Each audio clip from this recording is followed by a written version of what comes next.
Hello दोस्तों, welcome to let's crack it. और भाई, जैसा आप लोगों को पता है कि department of personnel and training ने कहा है कि premature retirement is not a penalty.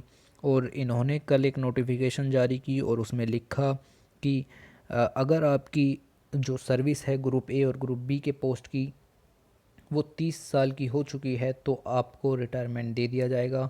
जो मिनिस्ट्री है वो खुद जो है रिटायरमेंट दे सकती हैं और इसमें सलाह की भी ज़रूरत नहीं होगी पर्सन की। और अगर आपने 30 साल की एज और आप 50 से लेकर के 55 जो ईयर है आपकी उसके एज ग्रुप में पढ़ते हैं तो आपकी जॉब के ऊपर अब ये खतरा जो है आ चुका है। ठीक है, तो ये नोटिफिकेशन रूल्स जारी किए गए, देखते हैं इसमें क्या क्या बातें कही गई। तो सेंट्रल गवर्नमेंट ने इंस्ट्रक्ट किया है by a notification to all ministries and department कि वो एक रजिस्टर बनाएं हर एक गवर्नमेंट सिटीज़न का जो 50 से लेकर के 55 साल की एज ब्रैकेट में आता है और उसने 50 साल जो उसने 30 साल अपनी सर्विस में कंप्लीट कर लिए हैं। एक तो उसने 30 साल सर्विस में कंप्लीट कर लिए हों या फिर वो 50 से 55 साल की एज ग्रुप में आता हो। As it plans to weed out more corrupt and inefficient officer.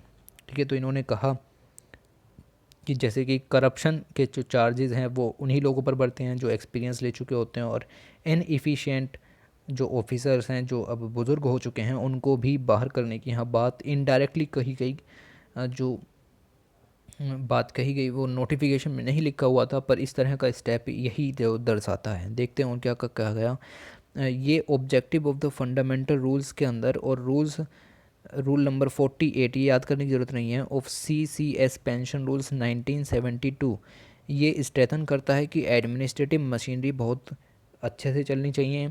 Developing responsible and efficient administration होना चाहिए at all levels and to achieve efficiency economy and speed in the disposal. तो speed की यहाँ पर जो बात करके इन्होंने कहा कि जो 50 से 55 साल के जो बुज़ुर्ग हो चुके हैं, इनएफिशिएंट हो चुके हैं, उनको बाहर कर दिया जाए, क्योंकि जो ये रूल्स हमारे हैं इनके हिसाब से हमें स्पीडी ट्रायल्स की और एफिशिएंट इकोनॉमी इन सब चीज़ों की ज़रूरत है। As provided the appropriate authority can retire an official in a public interest. ठीक है, तो अप्रोप्रिएट अथॉरिटी का मतलब जैसे आप शिक्षा विभाग में काम कर रहे हैं तो मिनिस्ट्री ऑफ एजुकेशन ही आपको ये सब हटा सकते हैं, लेकिन 3 महीने का नोटिस आपको देना होगा रिटन में। ठीक है, उस पर्सन को, और 3 मंथ का pay and allowance in lieu to such notice आपको उसके अंदर देना होगा। ठीक है, तो 3 महीने के नोटिस के बाद ही आप ये कर सकते हैं। अब ये किन पर अप्लाई होगा? रूल अप्लाई होंगे ग्रुप ए की पोस्ट पर, ग्रुप बी की पोस्ट पर। ठीक है, सर्विस और पोस्टेड इन ए सब्सटेंटिंग, चाहे आप सब्सटेंटिव वीज़र पर काम कर रहे हो या फिर क्वासी परमानेंट हो आप, यानी आधे परमानेंट हो। उसके बाद टेम्प्ररी कैपेसिटी हो आपकी, और अगर आप 35 साल से पहले सर्विस में एंटर किए थे और अगर आप 50 साल की एज अटेन कर चुके हो। 50 से 55 साल की यहाँ पर बात हुई है ना, तो 50 साल की आप एज कंट्रीब्यूट कर चुके हो और 35 साल से पहले आपकी नौकरी लगी हो तो उन पर ये रूल अप्लाई होगा ग्रुप ए और ग्रुप बी की पोस्ट पर। और इन अदर केसेस 55 साल की एज भी है तो ये अप्लाई होगा ही होगा। ठीक है, अब ये ग्रुप सी की पोस्ट पर भी अप्लाई हो सकता है, कैन। ठीक है, who is not govern by any pension rule. अगर पेंशन रूल्स लागू नहीं होते हैं तो आप ग्रुप सी की पोस्ट पर भी लगा सकते हैं। After the officials has completed 30 years of service, complete हो चुके हैं, सेम मीज़र रखे गए हैं। ठीक है, रिटर्न में नोटिस देना होगा 3 मंथ का और पे एंड अलाउंस भी देना होगा 3 मंथ का। देखिए, at any time after a government servant has completed 30 years qualifying service the official being prematurely retired will be entitled to a pension. इन्होंने कहा कि अगर हम उस ऑफिसर को हटाते हैं जिसने 30 साल क्वालिफाई कर लिए हैं तो उसको पेंशन दी जाएगी। तो वो जो ऑफिसर है वो पेंशन के लिए लायबल होगा और उसको पेंशन एंटाइटल की जाएगी। ठीक है, आगे देखिए।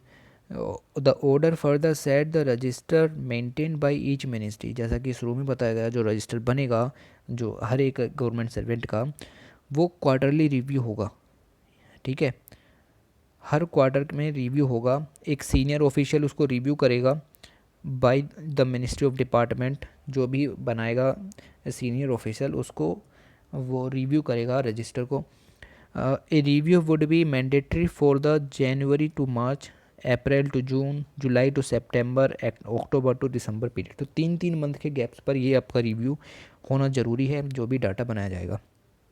फिर सेक्रेटरी, एक सेक्रेटरी जो कि कंसर्न होगा जिस भी बोर्ड से आप चीज़ों को हटाना चाहते हैं, जिस भी बोर्ड से आप पर्सन को हटाना। Cadre controlling authority will constitute review committees बनेगी। एक पर्सन उसको हटाना है, उसके लिए रिव्यू कमेटी बनेगी of 2 members at the appropriate table. ठीक है, तो सेक्रेटरी जो है वो 2 अदर मेंबर्स के साथ रिव्यू कमेटी को हेड करेगा। The representation committee will comprise A secretary level official nominated by cabinet secretary, nominate करेगा। एन एडिशनल सेक्रेटरी होगा, joint secretary in the cabinet secretariat and 1 member nominated by cadre controlling authority. ठीक है, तो ये सब यहाँ पर आएंगे, लेकिन अभी तो ये सिर्फ एक नोटिफिकेशन ही आई है। जब कुछ कॉन्स्टिट्यूट होगा, एक दो जो पर्सन है उन पर ये चीज़ लागू होगी, तभी इन चीज़ों के बारे में क्लियरिटी जो है सामने आएगी। फ़िलहाल हमारा काम है इसको जानने का, क्योंकि ये 31 अगस्त 2020 के द हिंदू में न्यूज़ आई थी। ठीक है, the board criteria to be followed by the review committee. तो जो रिव्यू कमेटी बनेगी जिसमें सेक्रेटरी जो कैबिनेट सेक्रेटरी द्वारा अपॉइंट किया जाएगा वो होगा, तो वो देखेंगे recommendations including in the issue of doubtful integrity. तो आखिर मुद्दा क्या है कि पर्सन को हटाया क्यों जाए, 30 साल की उम्र उसकी हो चुकी है काम करते हुए। ठीक है, इन इफ़ेक्टिवनेस को वो मेज़र करेंगे कि क्या पर्सन इफ़ेक्टिवनेस नहीं रहा, क्या अब उसका कोई इफ़ेक्ट नहीं रहा। उसकी फ़िटनेस देखी जाएगी, क्या वो कॉम्पिटेंस है। ठीक है, अपने जो कॉम्पिटेंट जो उसके लोग हैं और उनके साथ में उसकी क्या कॉम्पिटेंसी है, और क्या वो कंटिन्यू है पोस्ट होल्ड करने के लिए। तो ये सब मेजर रिव्यू कमेटी देखेगी। ठीक है, अब देखिए कौन नहीं हटाया जा सकता। In the base of इनइफेक्टिवनेस, only in the base of इनइफेक्टिवनेस आप किसी गवर्नमेंट सर्वेंट को नहीं हटा सकते। ठीक है, in any event he would be retiring on a superannuation within a period of 1 year from the date of. आपने किसी पर्सन का केस कंसीडर किया कि इस पर्सन को हटा दिया जाए, लेकिन वो सुपर एनुएशन पर खुद ही डिस्चार्ज होने वाला है 1 साल के बाद। बात समझ रहे हैं? अगर वो पर्सन 1 साल के बाद खुद ही सुपर एनुएशन होता है कि आप अपनी सैलरी का कुछ हिस्सा कटवा रहे थे पेंशन के लिए। ठीक है, अगर आप उस तरह की जो चीज़ें पहले से ही सेविंग के लिए कर रहे थे तो आपको नहीं हटाया जाएगा। ठीक है, यहीं पर बात दिखाई गई है और वो 1 साल के बाद हटने ही वाले हैं। However in the case there is sudden and steep fall in the competence, अगर दिखाई दिया कि बिल्कुल ही इफ़ेक्टिव नहीं है, बिल्कुल भी इफ़िशियंसी नहीं है, बिल्कुल भी कॉम्पिटेंसी नहीं है उस सर्वेंट के अंदर, तो उसको हटा दिया जाएगा और उसको कहा जाएगा प्री मैच्योर रिटायरमेंट, पेंशन उनकी बांध दी जाएगी। ठीक है, तो पेंशन का प्रोविज़न यहाँ पर काफ़ी इम्पोर्टेंट है। ठीक है, और ये लास्ट स्लाइड है, आप इसमें एक और चीज़ देखिए, कोई भी ऑफिशियल नहीं हटाया जाएगा ऑन द बेस ऑफ इनइफेक्टिवनेस के बेस पर कोई ऑफिशियल नहीं हटाया जाएगा। अगर जो 5 साल हमने बताया कि 50 से 55 साल के बीच में जो गैप था ये एज का, अगर उसमें उसका जो सीनियरिटी उसके प्रमोशन हुआ है तो ठीक है, if his service during the preceding 5 years that is this, और where he has been promoted to a higher post during that 5 year period, अगर वो एक हायर पोस्ट पर चले गए हैं उन 5 सालों में तो वो चीज़ नहीं हटाई जाएगी, उनको नहीं हटाया जाएगा। His service is the highest post has found satisfactory. ठीक है, और उनकी पोस्ट को सही माना जाएगा कि ठीक है उनका प्रमोशन हुआ है, उनको नहीं हटाया जाएगा। ठीक है, तो ये यहाँ पर इश्यूज़ बताए गए, एक एक पॉइंट जो द हिंदू न्यूज़पेपर में आया था और भी जो गाइडलाइंस जारी की गई, रूल्स जारी किए गए, उसमें जो जो चीज़ें इंपॉर्टेंट थी वो सब हमने यहाँ डिस्कस कर ली। फ़िलहाल इतना ही जानना ज़रूरी है। ठीक है, और वीडियो को लाइक सब्सक्राइब शेयर वगैरह आप कर ही देंगे। ठीक है, और बस चलते हैं, थैंक यू।